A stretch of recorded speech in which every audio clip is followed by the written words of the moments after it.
Bonjour, voici le cours 4 du module droit de la construction, intitulé Autorisation à construire les actes d'urbanisme. L'acte d'urbanisme, c'est l'autorisation d'intervention qui est faite sur une portion du territoire urbain. C'est soit une parcelle, soit un petit groupe de parcelles. On associe souvent acte d'urbanisme et autorisation de construire. C'est-à-dire que l'acte d'urbanisme est un peu plus global, il englobe la notion de ai-je l'autorisation ou pas de construire. L'intervention sur une parcelle est réglementée. C'est-à-dire que les collectivités locales, les autorités habilitées à la délivrer, veillent à la conformité de ces actes avec les règles d'urbanisme et le respect des dispositions des instruments d'urbanisme en cours de validité. J'ai envie de construire sur mon terrain, eh ben, il y a des règles d'urbanisme qui s'appliquent, il y a des instruments d'urbanisme, et les collectivités locales vont vérifier dans ma demande est-ce que je les ai respectés pour me dire oui ou non on vous autorise à le faire. Ce cours est basé sur un décret, le 1519 de janvier 2015, qui est le dernier décret qui fixe les modalités d'instruction et de délivrance des actes d'urbanisme. Il a été modifié 2 fois mais n'a pas été abrogé. Caractéristiques des actes d'urbanisme. Alors premièrement, ils sont liés à la propriété du terrain. Il y a un seul acte où on vous demande d'identifier le propriétaire, mais sinon c'est lié à la propriété. Exception, c'est le certificat d'urbanisme dont je viens de parler. Sinon, tout le reste, c'est lié à la propriété. Seule dispense des actes, c'est construction liée au secret défense ou construction à caractère stratégique de l'État. On ne va pas déposer un permis de construire pour une base militaire. Le dépôt se fait à l'APC, pour qu'il n'y ait pas de perte, même s'il y a par exemple, un projet d'une grande échelle peut être étudié au niveau d'un ministère. Mais moi, citoyen, moi, investisseur, je n'ai pas à savoir ça. Moi, je vais directement à l'APC, je dépose mon dossier, et c'est à eux de se débrouiller pour le transmettre à qui va l'étudier. Le dépôt se fait avec récépissé, ça veut dire quand je dépose un dossier, on me donne un reçu qui prouve que je l'ai déposé à telle date, parce qu'il y a des délais de traitement du dossier. Enfin, c'est basé sur le POS. Lorsqu'il y a le POS, si le POS n'existe pas, on se base sur le PDO. Quels sont les actes d'urbanisme? Ils sont 6. Certificat d'urbanisme, c'est je demande qu'est-ce que je peux faire sur un site. Permis de lotir, est-ce que je peux le découper? Certificat de morcellement, est-ce que je peux découper une bâtisse? Permis de construire, est-ce que je peux construire ou modifier une construction? Permis de démolir, est-ce que je peux démolir une bâtisse ou un groupe de construction? Et enfin, certificat de conformité, est-ce que ce que j'ai construit est conforme au permis que j'ai demandé au préalable? Certificat d'urbanisme, c'est un document qui indique les droits à construire. Règlement d'aménagement, d'urbanisme applicable au terrain, divers risques, est-ce qu'il y a un risque sismique, servitude affectant le site, est-ce que je suis à côté d'une zone pétrolière où je suis interdit de construction, et la desserte du terrain par les réseaux, est-ce que j'ai à côté des réseaux d'infrastructures ou prévus. Il est délivré à la demande de toute personne intéressée. C'est-à-dire que moi je suis propriétaire ou pas propriétaire. Alors si je ne suis pas propriétaire, je dois indiquer le nom du propriétaire. Et il est délivré dans les 2 mois. Et sa validité est celle du POS. Il est souvent recommandé de le demander pour un architecte qui va préparer un dossier permis de construire, pour savoir ce qu'il est autorisé ou pas. Maintenant, si je ne connais pas le propriétaire, je peux demander une fiche d'information. Et là, le dossier se fait de la même manière.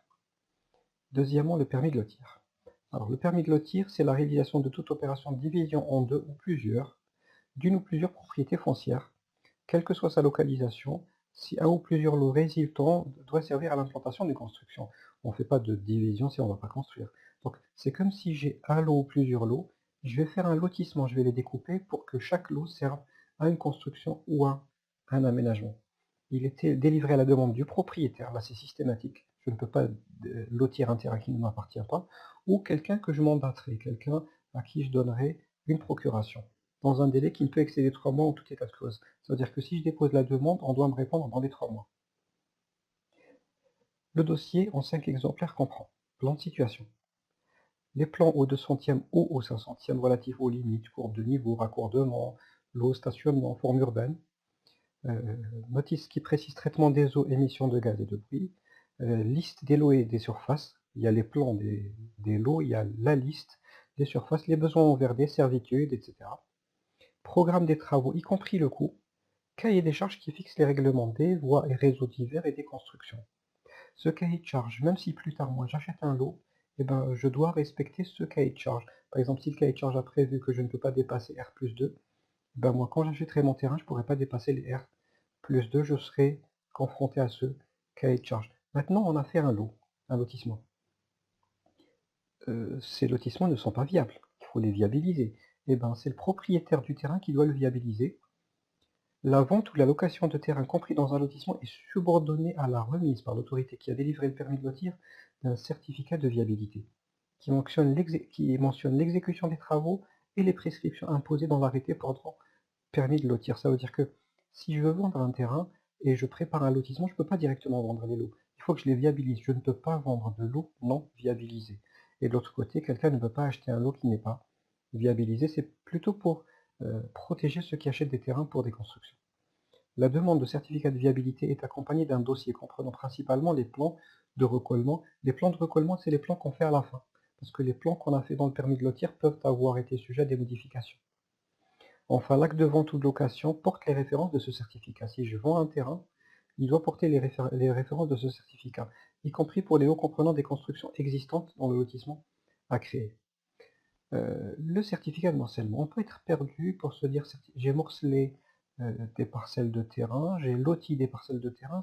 C'est quoi la différence entre morcellement et permis de lotir? Une propriété foncière bâtie peut faire l'objet d'un morcellement par le propriétaire ou le mandataire une fois le certificat de morcellement, document qui indique les conditions, obtenu auprès de l'autorité compétente. C'est un permis de lotir, mais il y a une petite nuance. Le permis de lotir, je découpe des terrains pour les vendre. C'est-à-dire que l'objectif, c'est, je simplifie, j'ai un grand morceau de terrain, je le découpe en lots de terrain pour les vendre et chaque lot de terrain, quelqu'un va l'acheter pour construire. Ça, c'est le permis de lotir. Certificat de morcellement, j'ai une propriété où il y a déjà des bâtisses, où il y a déjà une bâtisse, et je veux découper pas seulement les lots, mais y compris la bâtisse. Par exemple, l'entrée est commune, le rez-de-chaussée et le jardin appartiennent à l'habitant du premier, la terrasse et le deuxième étage appartiennent à celui du deuxième. Donc je découpe une parcelle bâtie, c'est pas juste des lots qui sont découpés. À l'exception du délai de notification qui est à 1 mois, la demande du certificat de morcellement est faite de la même manière que celle du permis de lotir. Et il faut se rappeler pourquoi on l'utilise en Algérie, ben c'est principalement dans des cas d'héritage. On a une propriété qui est bâtie, on veut découper premier étage, deuxième étage, on ne veut pas la vendre et se partager l'argent, et ben c'est principalement pour ça qu'on l'utilise en Algérie. Le permis de construire, qui est le plus connu des actes d'urbanisme, toute nouvelle construction, mais pas seulement. Il y a aussi la transformation de constructions existantes, dont les travaux portent sur le changement d'emprise au sol, donc on fait une extension horizontale. Gabarit, on fait une extension verticale, on touche à la façade. Vocation, destination, c'était de l'habitat et puis ça devient maintenant une usine. Structure porteuse, je touche à la structure. Et réseau collectif traversant la propriété. J'ai un réseau collectif qui ne me concerne pas que moi et subordonné à la possession du permis de construire. Il est délivré à la demande du propriétaire ou d'un quelqu'un qui a une procuration de son mandataire dans un délai qui ne peut excéder 20 jours. Le dossier en 13 exemplaires pour l'habitat individuel et 8 pour les autres cas comprend plan de situation et plan masse. Après, les plans, maintenant, ça dépend de l'emprise au sol. Si c'est moins de 300 mètres carrés, c'est au 50e. Si c'est entre 300 et 600 mètres carrés, c'est au 100e. Pour les grands projets, maintenant, c'est au 200e. Je mets bien sûr les plans en coupe façade, distribution intérieure, réseau, même la clôture fait partie du plan. Pour les projets de modification d'anciennes constructions, il faut bien sûr présenter les parties anciennes et celles qui sont rénovées. Si je vais transformer une vieille bâtisse, je donne les plans de l'ancien, et puis je donne les plans de ce que j'ai touché et de ce que je vais rajouter. Descriptif et délai des travaux, référence du permis de lotir s'il y a lieu, dossier technique comprenant obligatoirement un dossier de génie civil. Ça c'est depuis 2004 après le séisme de 2003. Certificat de conformité. Dans les 30 jours qui suivent l'achèvement des travaux de construction, le bénéficiaire dépose une déclaration et demande à l'APC, il atteste déjà de l'achèvement des travaux et demande à l'APC de venir lui donner le certificat de conformité. Pour les constructions autres que l'habitat individuel, c'est principalement l'habitat collectif et construction recevant du public, cette demande est accompagnée du PV du CTC. Le certificat de conformité vaut permis d'habiter, autorisation d'admission du public et du personnel. J'ai construit ma maison, j'ai pas le droit de rentrer.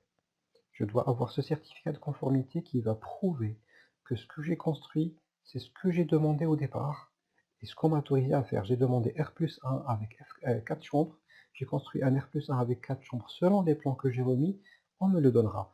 Sinon, je ne peux pas rentrer. Pour les établissements qui reçoivent du public, ça vaut une autorisation d'admission du public. C'est-à-dire que le public ne peut pas rentrer si je n'ai pas ce certificat. Le dernier, ce sera le permis de démolir. Je ne peux pas démolir partiellement ou totalement un immeuble sans l'obtention d'un permis de démolir, surtout lorsque je suis sur un site classé ou en voie de classement, sur la liste du patrimoine historique, architectural, touristique, culturel ou naturel, ou encore si mon immeuble est soit collé à un autre immeuble, ou il est à moins de 3 mètres de construction mitoyenne. Dans ce cas, lorsqu'il est collé ou pas loin d'un immeuble à moins de 3 mètres, je dois présenter même une notice technique qui explique dans le détail comment je vais procéder pour protéger les immeubles qui sont à côté. Le délai de notification est de 1 mois. Maintenant, vous avez bien vu qu'il y a des délais. Si ces délais-là ne sont pas respectés, eh ben, si c'est au niveau de l'APC, je fais un recours à la tutelle, je remonte au niveau de la collectivité locale, je remonte jusqu'à la wilaya, au niveau du ministère. Si ça ne marche pas, la loi prévoit que je vais en justice. Voilà, merci pour votre attention.